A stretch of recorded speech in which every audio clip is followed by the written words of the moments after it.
نستعينه ونستغفره ونؤمن به ونتوكل عليه ونعوذ بالله من شرور أنفسنا ومن سيئات أعمالنا من يهده الله فلا مضل له ومن يضلل فلا هادي له ونشهد أن لا إله إلا الله وحده لا شريك له ونشهد أن سيدنا ومولانا محمدا عبده ورسوله أما بعد فأعوذ بالله من الشيطان الرجيم بسم الله الرحمن الرحيم ألف لام را تلك آيات الكتاب وقرآن مبين ربما يود الذين كفروا لو كانوا مسلمين ذرهم يأكلوا ويتمتعوا ويلههم الأمل فسوف يعلمون وما أهلكنا من قرية إلا ولها كتاب معلوم ما تسبق من أمة أجلها وما يستأخرون وقالوا يا أيها الذي نزل عليه الذكر إنك لمجنون لو ما تأتينا بالملائكة إن كنت من الصادقين ما ننزل الملائكة إلا بالحق وما كانوا إذا منظرين.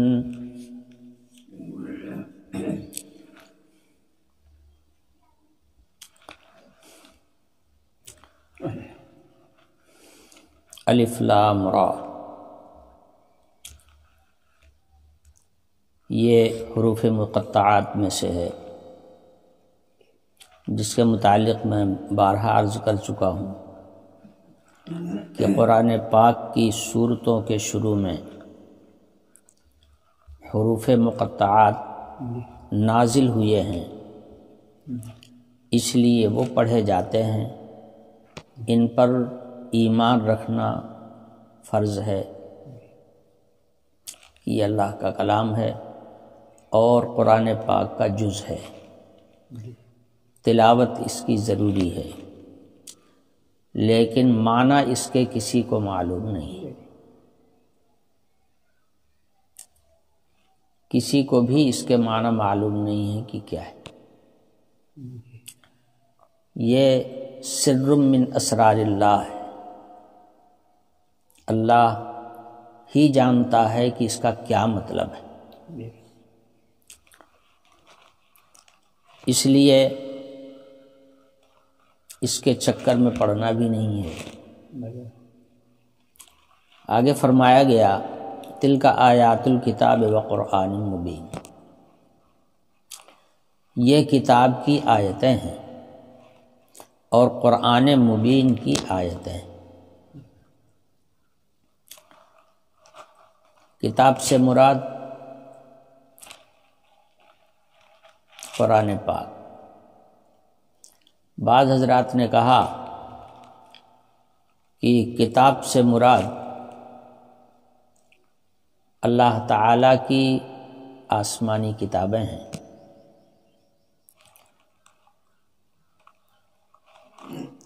بعض حضرات نے یہ بھی کہا کہ مراد اس سے قرآن پاک ہے، اور کتاب اس لیے کہا کہ پچھلی کتابوں میں اس آخری کتاب کے نازل کرنے کا اللہ پاک نے وعدہ فرمایا تھا، جس کی بشارت پچھلی امتوں کے پیغمبروں نے اپنی امتوں کو دی تھی کہ آخری زمانے میں جو کتاب نازل ہوگی وہ جامع ترین کتاب ہوگی، اور وہ ہمیشہ پوری دنیا کے لیے رہنما ہوگی، اور وہ کتاب قیامت تک رہے گی، اللہ اس کی حفاظت کرے گا۔ اس کا وعدہ کیا گیا تھا، تو پچھلی کتابوں میں جس کتاب کے نازل ہونے کا وعدہ کیا گیا تھا یہ اسی کتاب کی آیتیں، اور قرآن مبین ہے۔ قرآن مبین، قرآن اللہ کی کتاب کا نام ہے، اور مبین اس لیے کہا گیا کہ قرآن پاک جو ہے ہدایت کو ضلالت سے الگ کرتا ہے، حلال کو حرام سے ممتاز کرتا ہے، جائز اور ناجائز کی حدود مقرر کرتا ہے۔ اسی لیے قرآن پاک کا دوسرا نام ہے فرقان۔ آیت میں ارشاد فرمایا گیا تبارک الذی نزل الفرقان علی عبدہ لیکون للعالمین نذیرا۔ بابرکت ہے وہ ذات جس نے فرقان نازل کیا۔ تو فرقان کے معنی ہے فارق بین الحق والباطل، حق اور باطل کو الگ کر دینے والا، ملا جلا نہیں رہے گا،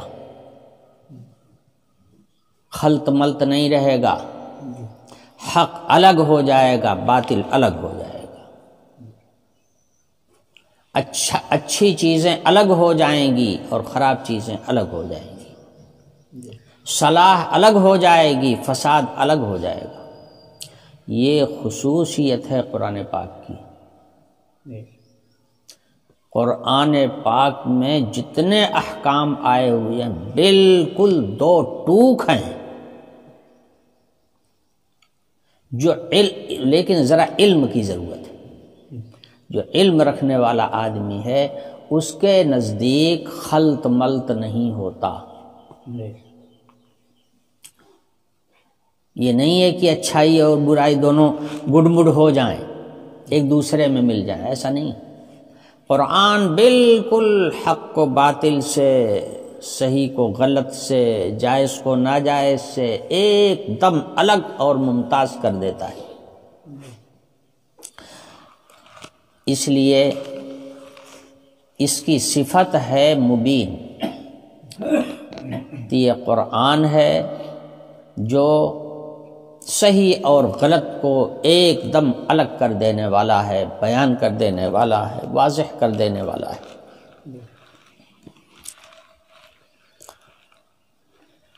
اس کے بعد فرمایا گیا کبھی کبھی کافر لوگ یہ خواہش کریں گے کہ کاش کہ وہ مسلمان ہوتے۔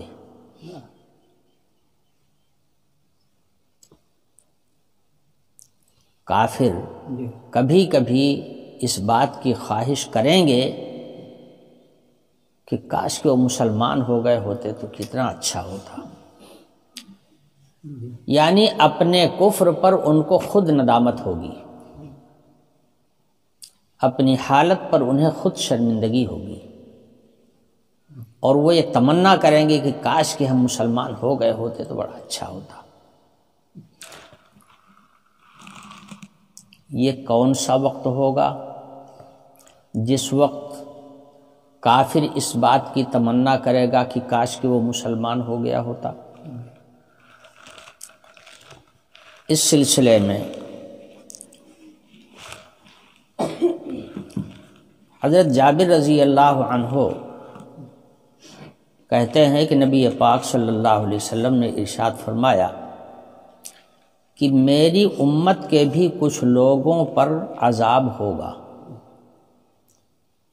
جو اس امت کے گنہگار ہیں، جنہوں نے حرام کا ارتکاب کیا، گناہ کبیرہ میں مبتلا ہوئے اور توبہ نہیں کی،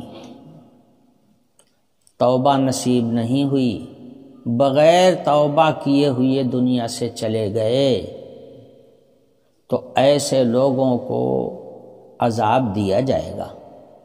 قرآن پاک کی آیتوں میں اس کا اعلان موجود ہے کہ انہیں عذاب دیا جائے گا۔ تو کچھ اس امت کے لوگ بھی دوزخ میں جائیں گے اپنی سزا بھگتنے کے لیے، مگر مومن میں اور غیر مومن میں فرق یہ ہوگا کہ مومن کو اس کی سزا ملنے کے بعد میں وہاں سے نکال لیا جائے گا، لیکن غیر مومن، کافر اور مشرک خاص طور سے جو اللہ کے باغی ہیں، ان کو دوزخ میں ڈالا جائے گا اور نکالا نہیں جائے گا، یہ اسی میں ہمیشہ پڑے رہیں گے۔ اور مومن اپنی سزا بھگتنے کے بعد واپس آ جائے گا۔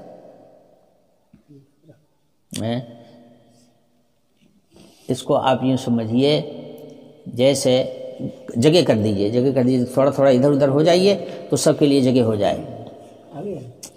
تو اس کی مثال ایسی ہی سمجھیے جیسے کپڑا جب گندا ہو جاتا ہے تو بھٹی کے اندر ڈالا جاتا ہے، یعنی برتن ہوتا ہے اور اس میں کھولتا ہوا پانی ہوتا ہے اور اس پانی میں ڈال دیا جاتا ہے، تو گویا یہ آگ ہی میں ڈال دیا گیا۔ لیکن کپڑا اس لیے نہیں ڈالا جاتا ہے کہ اسی میں پڑا رہے گا، جب وہ صاف ہو جاتا ہے تو اس کو اس میں سے نکال لیا جاتا ہے، پھر سکھا کر کے پریس کر کے اور پھر زیبتن کیا جاتا ہے۔ اور ایک ہے لکڑی کا ایندھن، وہ آگ کا ایندھن جس سے بھٹی کو جلایا جاتا ہے، اس کو کوئی نکالتا ہے؟ جو لکڑی لگاتا ہے یا کوئلہ ڈالتا ہے اس میں، اس کو تھوڑے نکالا جاتا ہے، وہ تو اسی میں پڑا رہتا ہے، ہمیشہ ہمیش پڑا رہتا ہے۔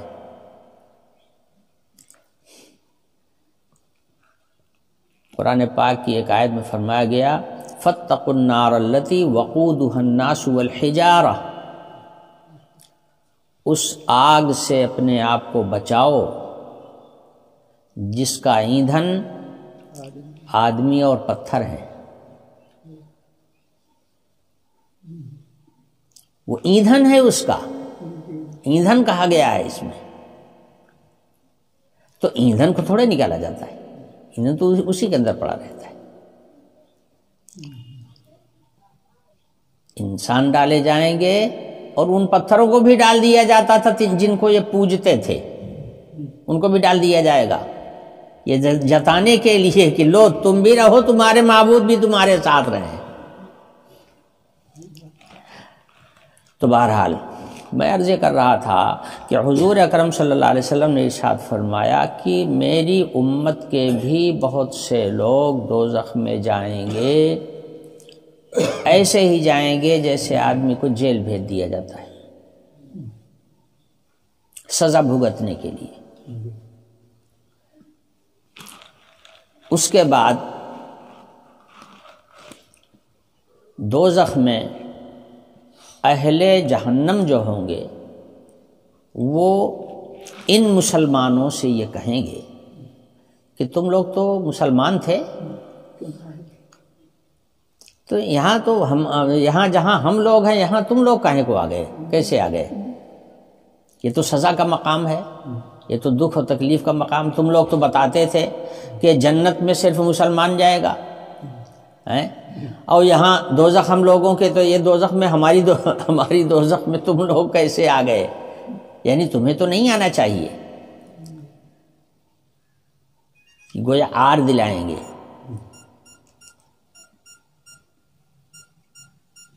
تو حق تعالی شانہ اس موقع پر فرمائیں گے اچھا تو پھر ان کو نکالو، یہ جو ایمان والے ہیں ان کو دوزخ سے نکالو۔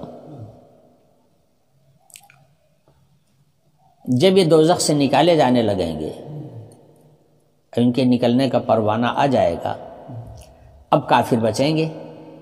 اس وقت میں یہ تمنا کریں گے کہ کاش کہ ہم بھی مسلمان ہوتے، تو جیسے آج ان مسلمان گنہگاروں کو نکال لیا جا رہا ہے ہم بھی نکال لیے جاتے، مگر ہم تو کفر ہی میں پڑے رہے، پوری عمر ہم نے اپنے کفر ہی میں گزار دیا، اس لیے ہمارے نکالنے۔ ایک حدیث میں ہے، حضرت ابو سعید خدری رضی اللہ عنہ سے لوگوں نے سوال کیا کہ حضرت یہ بتائیے، یہ جو آیت ہے ربما یود الذین کفروا لو کانوا مسلمین،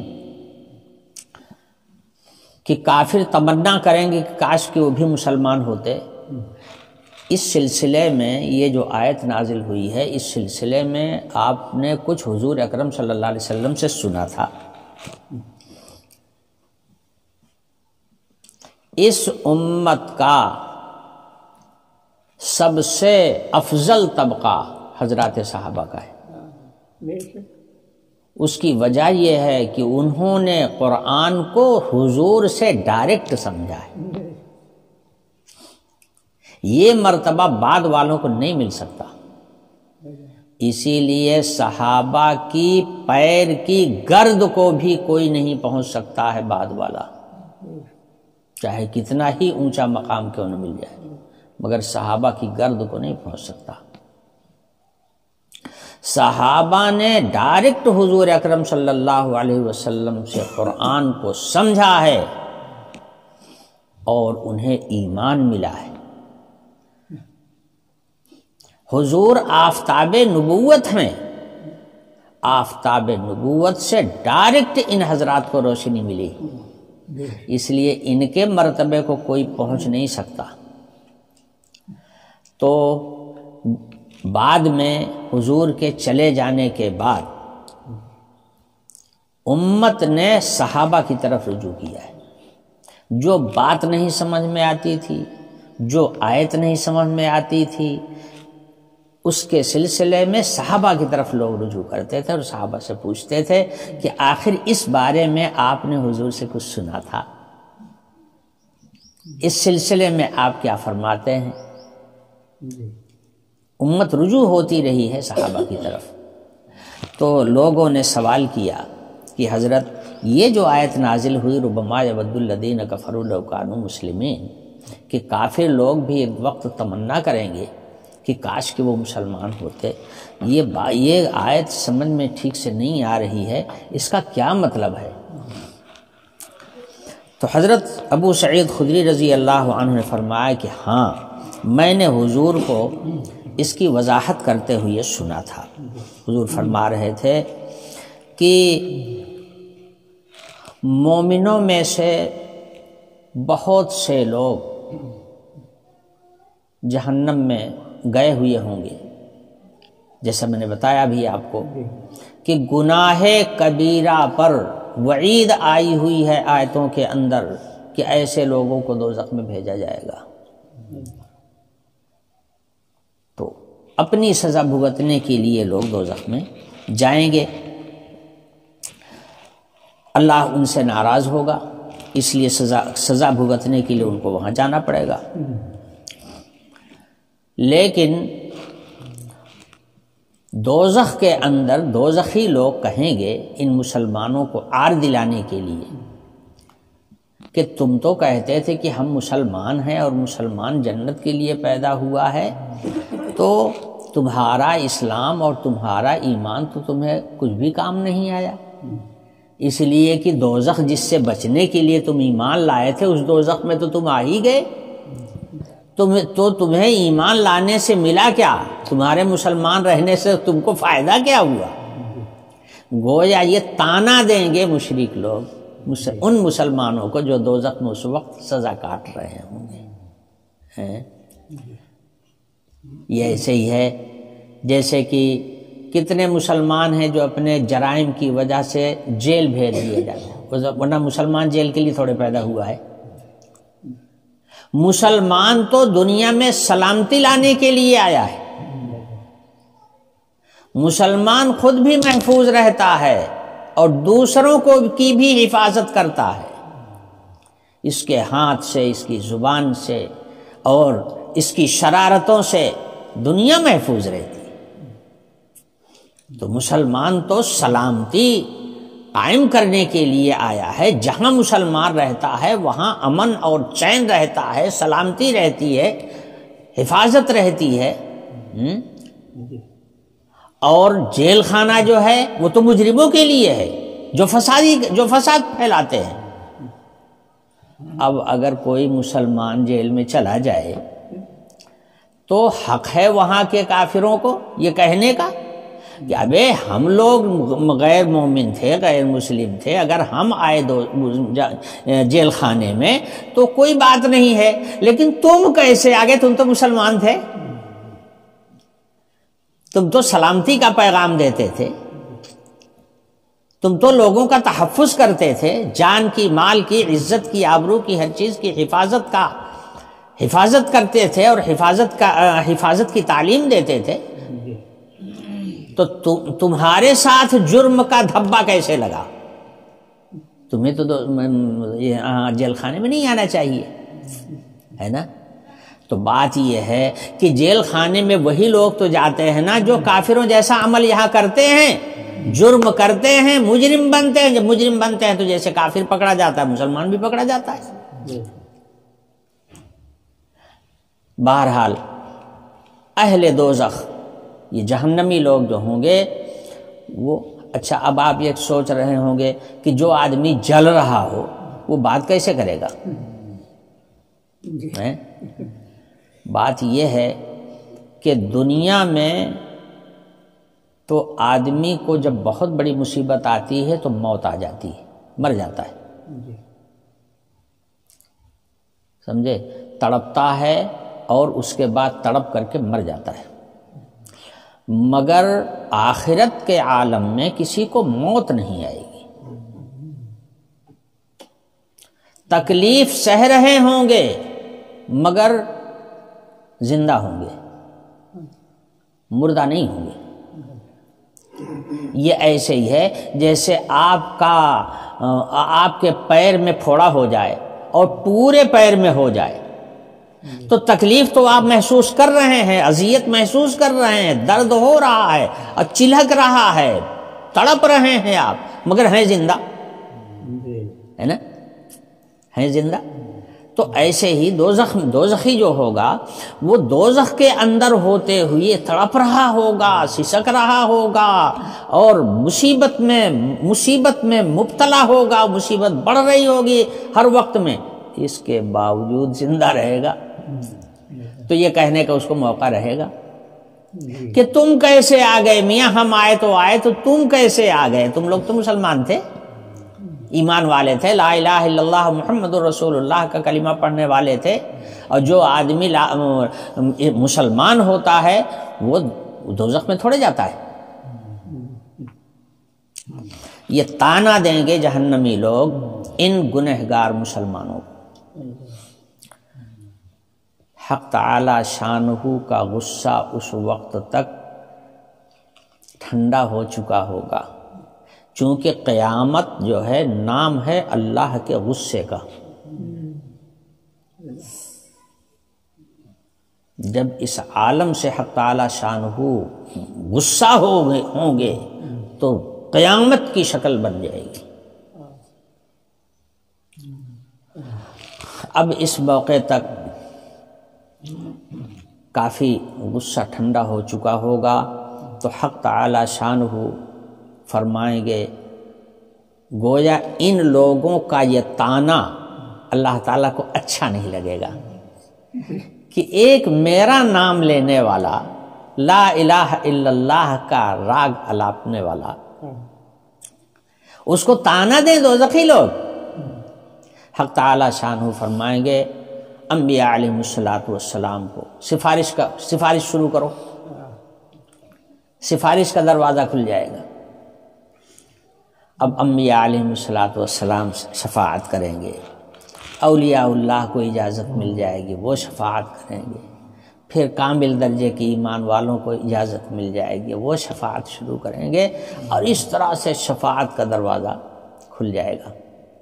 بس ادھر سفارش ہوگی اور ادھر ان لوگوں کو دوزخ سے نکالنے کا حکم ہو جائے گا کہ ان کو نکالو۔ تو جس وقت یہ مسلمان گنہگار دوزخ سے نکالے جا رہے ہوں گے اور وہاں سے آ رہے ہوں گے، کافر لوگ اور مشرک لوگ جب ان کو دیکھیں گے تو اس وقت تمنا کریں گے کہ کاش ہم بھی مسلمان ہوتے، اگر مسلمان ہوتے تو آج ہم بھی نکال لیے جاتے، اسی میں ہم پڑے نہ رہتے۔ حدیث شریف میں یہ بھی فرمایا گیا کہ جب یہ لوگ دوزخ سے نکالے جائیں گے تو لوگ ان کو جہنمی کہیں گے، ان کے اوپر گویا لکھا ہوا ہوگا جہنمیون، اسی نام سے ان کی شہرت ہوگی۔ تو یہ لوگ جب دوزخ سے نکل کر کے باہر آ جائیں گے، دوزخ کی مصیبت سے پناہ مل جائے گی، تو یہ لوگ پروردگار عالم سے عرض کریں گے کہ رب العالمین ہمارے نام کے ساتھ جہنمی لگا ہوا ہے، یہ نام ایسا نام ہے کہ جس سے ہم ہر وقت شرمندہ ہوتے ہیں، یہ ہماری شرمندگی کا سامان ہے، ہمارا یہ نام کاٹ دیا جائے، یعنی جہنمی کا لفظ جو لگا ہوا ہے ہمارے ساتھ میں وہ مٹا دیا جائے۔ تو حکم ہوگا، ایک نہر ہوگی جس نہر کا نام ہوگا نہر حیات، حکم ہوگا کہ اس نہر میں جاؤ غسل کرو۔ یہ لوگ جب غسل کریں گے تو غسل کرنے کے بعد میں وہ نام مٹ چکا ہوگا، جہنمیین کا لفظ جو ہے مٹ چکا ہوگا۔ تو یہی وہ موقع ہوگا کہ جب دوزخی لوگ جو ہیں، جو کافر اور مشرک ہیں، جو ہمیشہ رہنے والے ہیں اس میں، وہ تمنا کریں گے کاش کہ ہم بھی مسلمان ہوتے۔ اسی حقیقت کو قرآن نے یہاں پر واضح کیا ہے، ربما یود الذین کفروا لو کانوا مسلمین۔ اس کے بعد اگلی آیت میں تہدید کے طور پر ہے، یا حضور اکرم صلی اللہ علیہ وسلم دل و جان سے رات و دن اس محنت میں لگے ہوئے تھے کہ لوگوں کو دوزخ سے بچا لیں اور ایمان سے سب کو آراستہ کر دیں۔ حق تعالی شانہ نے فرمایا کہ کڑھنے کی ضرورت نہیں ہے، اتنا زیادہ تمہیں پریشان ہونے کی ضرورت نہیں۔ ذرہم یاکلوا ویتمتعوا ویلہہم الامل فسوف یعلمون۔ جو ایمان نہیں لا رہے ہیں ان کے مقدر میں ایمان نہیں ہے، اب آپ ان کو چھوڑیے ان کی حالت پر، ذرہم، ان کو ان کی حالت پہ چھوڑ دیجئے، یہ کھائیں پئیں مزہ کریں، یاکلوا ویتمتعوا، کھائیں پئیں مزہ اڑائیں، نہ حلال کی تمیز رہے نہ حرام کی تمیز رہے، جو پاویں کھائیں، چریں جدھر چاہیں، جانور کی طرح سے، شراب بھی پئیں، خنزیر بھی کھائیں، اور جو پاویں وہی چٹ کر جائیں، کھانے دو ان کو۔ وَيُلْهِهِمُ الْعَمَلُ، اور یہ دنیا کو بنانے کے لیے اور اپنی دنیا بڑھانے کے لیے اللہ سے غافل ہیں، ان کو پڑا رہنے دو اسی میں۔ وَيُلْهِهِمُ الْعَمَلُ، ان کی آرزوئیں انہیں آخرت سے غافل رکھیں، یہ اپنی اسی خواب غفلت میں پڑے رہیں، چھوڑ دو ان کو۔ فسوف یعلمون، وہ وقت قریب آ رہا ہے جب ان کو سب حقیقت خود معلوم ہو جائے گی۔ آج انکار کیوں کر رہے ہیں؟ ایمان سے انکار ان کو کیوں ہے؟ اسلام سے انکار کیوں ہے؟ اس لیے کہ ان کو یقین نہیں ہے، نہ قرآن کا یقین ہے، نہ رسول کا یقین ہے، نہ خدا پر یقین ہے، اور نہ آخرت کے احوال پر یقین ہے۔ کسی چیز کو ماننے کے لیے یہ تیار نہیں ہے، کوئی بات سننے کے لیے یہ تیار نہیں ہے، تو پھر ان کے پیچھے پڑ کر کے اپنے آپ کو گھلانا، اس سے کیا فائدہ ملے گا؟ چھوڑیے ان کا چکر۔ ذرہم یاکلوا ویتمتعوا ویلہہم الامل فسوف یعلمون، خود ہی ان کو معلوم ہو جائے گا، 4 دن کی زندگی ہے، ختم ہونے والی ہے، خود ہی پتہ چل جائے گا۔ وما اہلکنا من قریۃ الا ولہا کتاب معلوم، اس کے پہلے بہت سی قوموں کو ہم ہلاک کر چکے، اللہ تعالیٰ کے یہاں سے ان کی ہلاکت مقدر ہو چکی تھی، سمجھے؟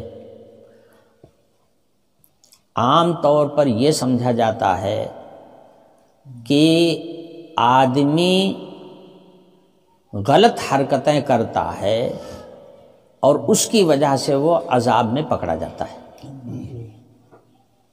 مگر میں یہ سمجھتا ہوں کہ جن لوگوں کے لیے عذاب مقدر ہوتا ہے وہی سانڑ بن جاتے ہیں، سمجھے؟ وہی سانڑ بن جاتے ہیں۔ وَكَذَلِكَ جَعَلْنَا فِي كُلِّ قَرْيَةٍ أَكَابِرَ مُجْرِمِيهَا لِيَمْكُرُوا فِيهَا وَمَا يَمْكُرُونَ إِلَّا بِأَنفُسِهِمْ وَمَا يَشْعُرُونَ۔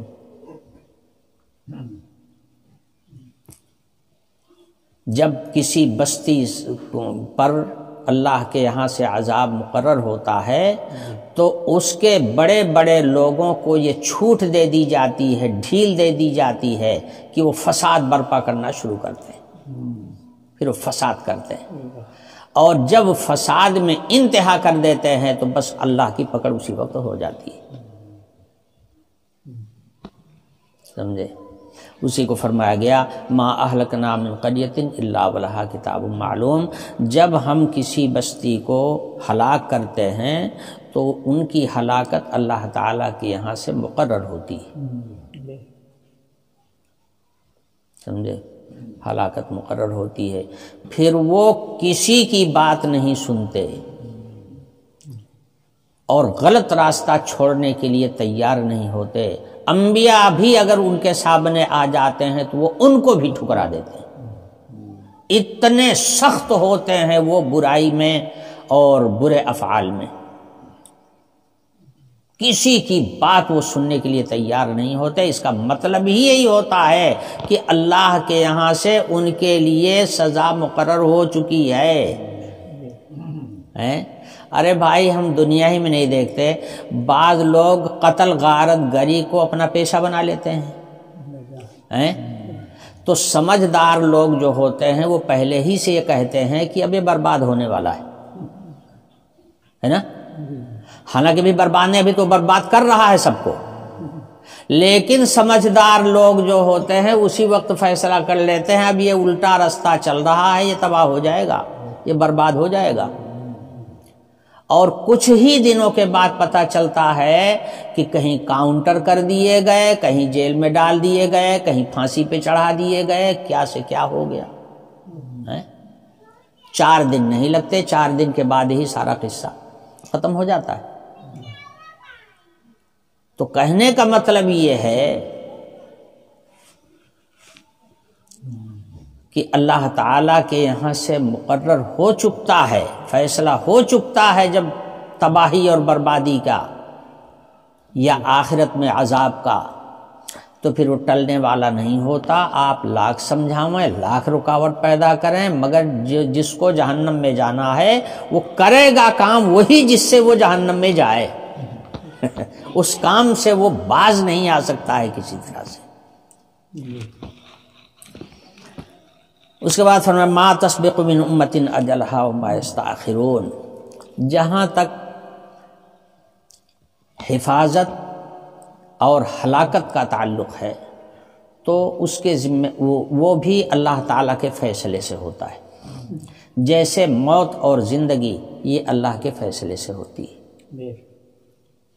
موت زندگی پر کسی کا کنٹرول نہیں ہے، نہ وقت سے پہلے کسی کو ہلاک کیا جا سکتا ہے، نہ وقت سے پہلے کسی کو موت کے گھاٹ اتارا جا سکتا ہے، چاہے جو کر لو۔ اسی حقیقت کو بیان فرمایا گیا ما تسبق من امۃ اجلها، کوئی بھی امت اپنی اجل سے آگے نہیں بڑھ سکتی اور نہ پیچھے ہٹ سکتی ہے۔ جو وقت مقرر ہو گیا ہے اس کے لیے اسی وقت پر وہ اس کے ساتھ وہ معاملہ ہوگا۔ برباد ہونے والی قوم اللہ نے اس کے لیے وقت مقرر کیا ہے نا، جب وقت مقرر کیا ہے تو وقت مقررہ سے پہلے وہ برباد نہیں ہو پائے گا، چاہے جتنا اس کو برباد کرنے کی کوشش کرو، سمجھے؟ لیکن جب غلط رستہ کوئی چلتا ہے تو علامت ہوتی ہے اس کی بربادی کی، برباد ہونا ہے اس کو، چاہے 600 برس کے بعد برباد ہو۔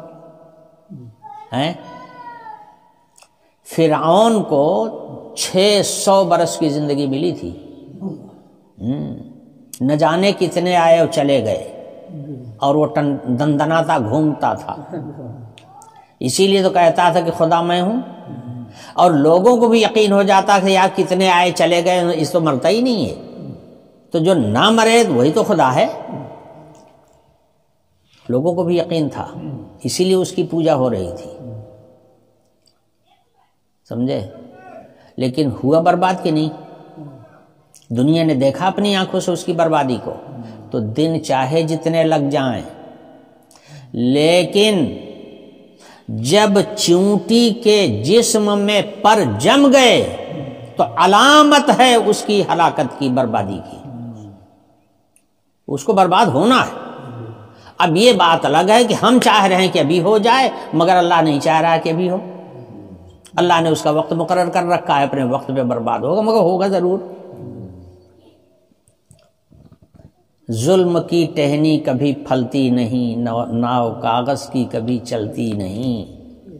ہاں، غلط رستہ اختیار کر جن لوگوں نے بھی کیا ہے، تو میں نے بتا دیا کہ وہ غلط رستے پر چلنا یہی علامت ہے اس کی بربادی کی۔ اسی لیے اللہ تعالیٰ نے ہدایت کے یہ ذرائع پیدا کیے ہیں، جو لوگ ان ہدایت ناموں سے آ کر کے وابستہ ہو جاتے ہیں ان کو سیدھی راہ مل جاتی ہے، صحیح راہ پر وہ چلنے لگتے ہیں، اور جو اس ہدایت نامے سے دور رکھتے ہیں اپنے آپ کو، تو پھر ان کو ہدایت ملے گی کہاں؟ جو روشنی سے بھاگے گا اس کو روشنی کہاں ملے گی؟ جو روشنی کے قریب آئے گا اس کو روشنی ملے گی۔ تو فرمایا یا ایھا الذی نزل علیہ الذکر انک لمجنون، وقالوا یا ایھا الذی نزل علیہ الذکر انک لمجنون۔ کافروں کی سرتابی اور ان کی سرکشی کا یہ قول بیان فرما رہے ہیں حق تعالی شانہ، کہ جب کفر ان کے لیے مقدر ہو چکتا ہے، مہر گویا کافر ہونے کی ان کے اوپر لگ جاتی ہے، تو پھر کوئی سیدھی بات ان کی سمجھ میں نہیں آتی۔ جب میرا رسول ان کے پاس جاتا ہے اور ان کو ہدایت کی بات بتاتا ہے تو کہتے ہیں کہ او کہاں سے چلے آئے تم ہمیں رستہ بتانے کے لیے، تم تو پاگل ہو۔ قالوا یا ایھا الذی نزل علیہ الذکر انک لمجنون۔ رسولوں کے روبرو آمنے سامنے لوگ یہ جواب دیتے تھے کہ اے وہ شخص جو یہ کہتا ہے کہ اس کے اوپر قرآن اتر رہا ہے، قرآن نہیں اتر رہا ہے، تو پاگل ہے، پاگل ہو گیا ہے، تیری عقل کام نہیں کر رہی ہے۔ بھلا کہیں آسمان سے کوئی کتاب اترتی ہے؟ آسمان سے کوئی علم اترتا ہے؟ یہ بھی کوئی سمجھ میں آنے والی بات ہے؟ آسمان سے تو بارش اترتی ہے، اتنا تو ہم بھی دیکھتے ہیں، ہوائیں چلتی ہیں، طوفان آتے ہیں، مگر علم کہاں آسمان سے اترتا ہے؟ یہ تم کیسی پاگل پن کی بات کر رہے ہو کہ آسمان سے تمہارے پاس علم آ رہا ہے؟ ایک مفسر رحمۃ اللہ علیہ کہتے ہیں کہ شاید وہ لوگ اس وجہ سے یہ بات کہتے تھے کہ حضور اکرم صلی اللہ علیہ وسلم کے اوپر جس وقت وحی اترتی تھی تو آپ کی حالت بدل جاتی تھی۔ حضور ایسے لوگوں کے بیچ میں بیٹھے رہتے، بات چیت ہوتی رہتی، اچانک حضور کی حالت بدلنا شروع ہو جاتی، بدل جاتی، یکایک بدل جاتی، سر جھک جاتا، آنکھیں بند ہو جاتی، حرکت سکون سب ایک دم خاموش، آنکھیں بلکہ لال پڑ جاتی تھی، چہرے پر سرخی آ جاتی تھی، اور ایسے سر جھک جاتا تھا، اور تھوڑی ہی دیر کے بعد حضور آنکھ کھول دیتے، اور اس کے بعد جتنا قرآن اترا رہتا سب اسی وقت سنا دیتے۔ اب بتاؤ،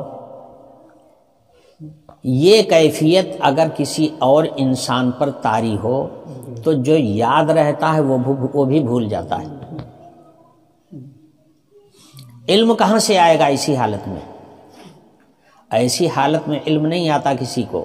جو علم محفوظ ہے دماغ کے اندر وہ بھی زائل ہو جاتا ہے، آدمی بھول جاتا ہے. لیکن نبی صلی اللہ علیہ وسلم کا حال یہ تھا کہ نئی نئی صورتیں، اور تھوڑی تھوڑی نہیں، کبھی کبھی لمبی لمبی صورتیں نازل ہو جاتی تھی. اور حضور کا معمول یہ تھا کہ جیسے چند سیکنڈ، چند منٹ کے لیے کیفیت ہوتی، اس کے بعد ختم ہو جاتی. جیسے ہی ختم ہوتی ترنت حضور کی زبان سے وہی کے الفاظ وہی سنانا شروع کر دیتے، جبکہ حضور نہ پڑھے تھے نہ لکھے تھے، اور قرآن سنانا شروع کر دیتے. اور اتنے نہیں کہ سناتے تھے، بلکہ جو لوگ لکھنے والے ہوتے ان کو بلا کر کے لکھوا بھی دیتے تھے کہ اس کو لکھ لو، اور اس آیت کو فلاں صورت میں فلاں آیت کے بعد لکھو، یہ بھی فرماتے. اب بتاؤ ایسا دنیا میں اور کسی کے ساتھ ہوا؟ دنیا میں کوئی ایسا انسان ملا کہ جس کے اوپر یہ غشی کی کہہ لو، بے ہوشی کی کہہ لو کیفیت طاری ہو، اور اس کے بعد اس کے سینے سے علم ابلے؟ ایسا کوئی اور ملا؟ کوئی نہیں ملا. اس پر ایک واقعہ مجھے یاد آیا. حضرت والد صاحب رحمۃ اللہ علیہ نے بتایا تھا کہ حضرت ابو بکر صدیق رضی اللہ عنہ سے کچھ لوگوں نے حرم شریف کے اندر کہا، اس وقت جب حضور کو معراج ہوئی تھی، اور حضور نے لوگوں سے تذکرہ کیا کہ آج رات مجھے میرے بستر سے اٹھایا گیا، بیت المقدس لے جایا گیا، براق آیا تھا، جبریل آئے تھے، مجھ کو لے گئے، اور بیت المقدس سے پھر آگے لے گئے، آسمانوں تک کی سیر کی، اور اس کے بعد مجھ کو یہاں پہنچا دیا گیا. مکے سے بیت المقدس کا فاصلہ اس وقت 1 مہینے کا رستہ تھا، یعنی 1 مہینے میں آدمی یہاں سے وہاں پہنچتا تھا، اور وہاں سے یہاں آنے میں بھی 1 مہینہ لگتا تھا. اتنی لمبی مسافت تھی.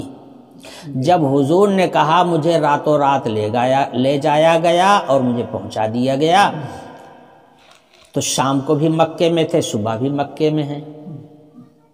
جب یہ واقعہ بیان کیا تو لوگوں نے ہنسی اڑانا شروع کیا، محمد پگلائی گیا ہے، یہ پاگل ہو گئے، دیکھو کیسی بہکی بہکی بات کر رہے ہیں.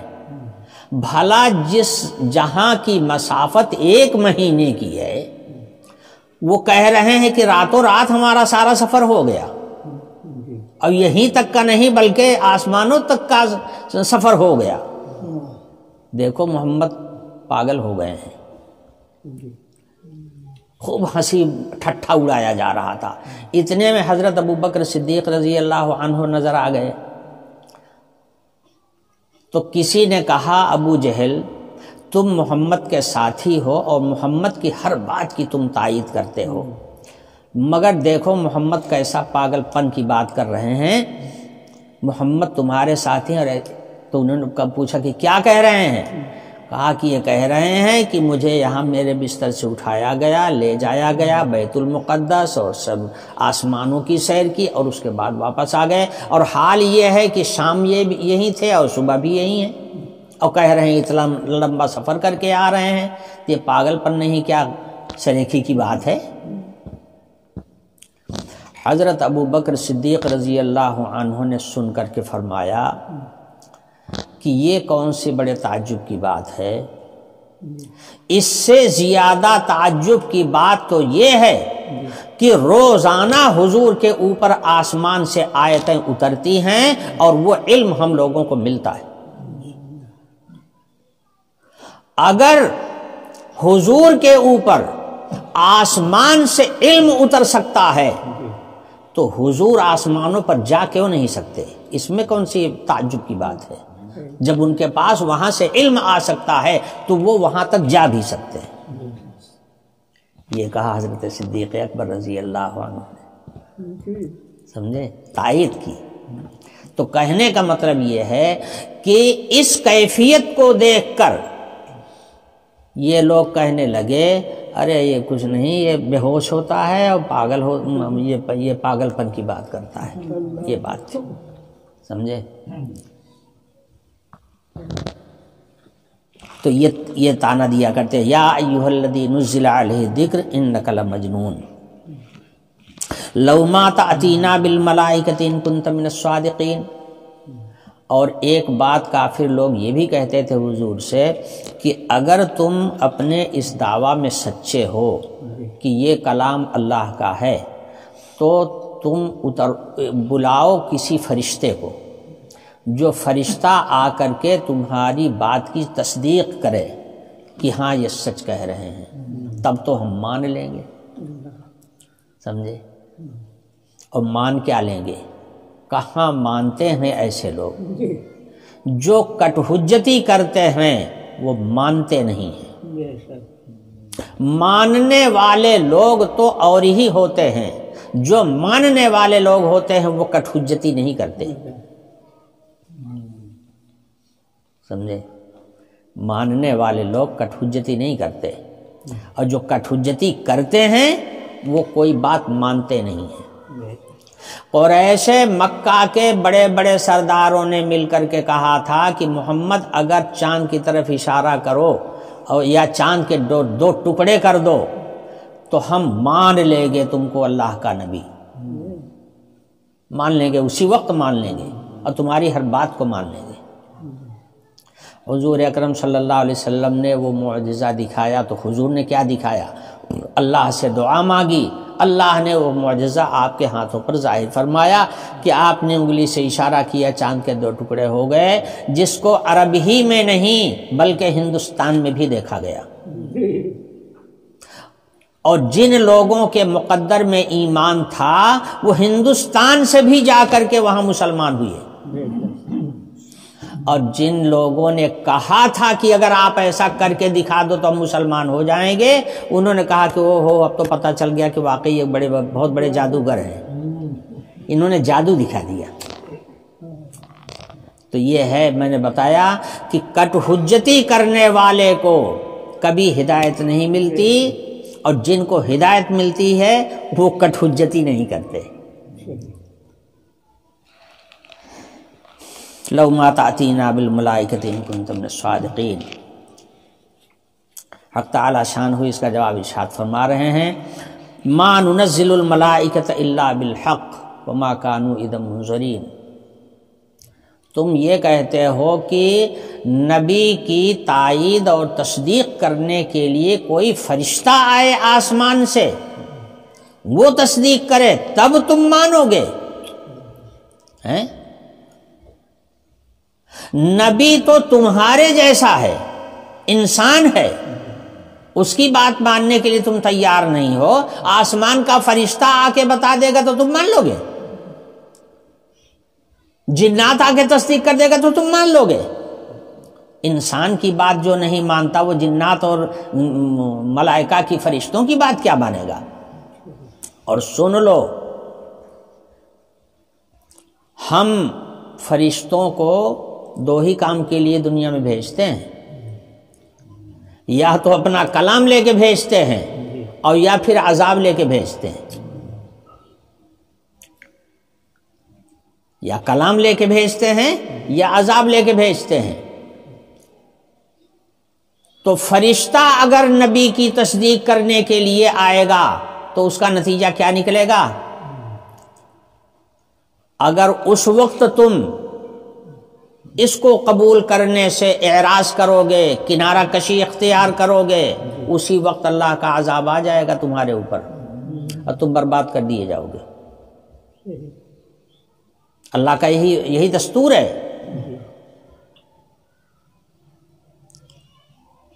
اور اللہ تعالیٰ ابھی تم کو ہلاک کرنا چاہتے نہیں،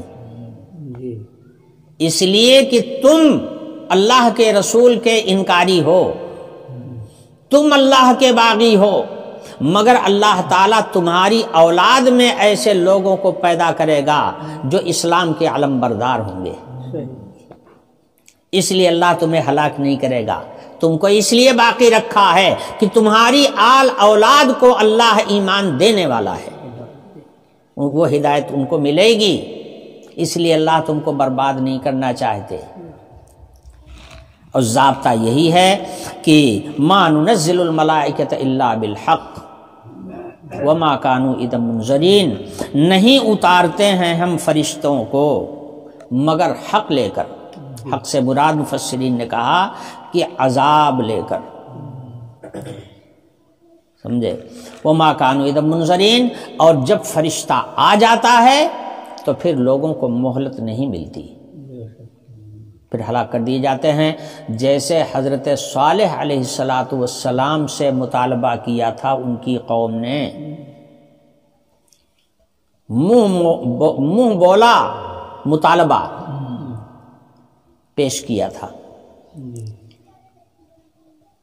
حضرت صالح علیہ السلام نے کہہ دیا تھا اپنی قوم سے کہ تم مجھ سے مانگ تو رہے ہو، لیکن یہ بھی یاد رکھنا کہ یہ معجزہ تم مانگ رہے ہو تب آ رہا ہے، اگر اس معجزے کا انکار کر دو گے تو ہلاک ہو جاؤ گے، سن لو اچھی طرح سے۔ حضرت صالح علیہ السلام نے کہہ دیا تھا۔ انہوں نے مطالبہ کیا کیا تھا کہ یہ جو سامنے کی پہاڑی ہے، اس پہاڑی کو آپ اونٹنی بنا دیجئے۔ حضرت صالح علیہ السلام نے اللہ تعالیٰ سے دعا مانگی کہ پروردگار آپ کے لیے تو کچھ مشکل نہیں، آپ تو زمین آسمان کے پیدا کرنے والے ہیں، آپ تو کر سکتے ہیں، اور ان لوگوں کو ایمان مل جائے گا، میری تائید ہو جائے گی۔ نبی کی دعا کی وجہ سے اللہ پاک نے کہا کہ پھر بتا دو ان کو کہ یا تو پھر ایمان لاؤ گے، نہیں تو پھر برباد ہونے کے لیے بھی تیار رہنا۔ چنانچہ حضرت صالح علیہ السلام نے کہا ہاں بالکل ہم مانیں گے۔ حضرت صالح علیہ السلام نے دعا فرمائی، آنکھوں دیکھتے دن کا وقت تھا، وہ پہاڑی میں ایک آواز ہوئی ہے اور ایک اتنی بڑی اونٹنی، جیسے پہاڑی اتنی بڑی اونٹنی اس میں سے نکل آئی ہے، اور گابھن تھی جس نے بچہ دیا اور دودھ دینا شروع کیا، اور اتنا دودھ دیتی تھی کہ جیسے تالاب بھر جائے، اتنا دودھ دیتی تھی، ایک تالاب کے برابر، سمجھے؟ اور اس کے بعد انہوں نے جب اس کی ناقدری کیا، اللہ کا عذاب ترنت آیا۔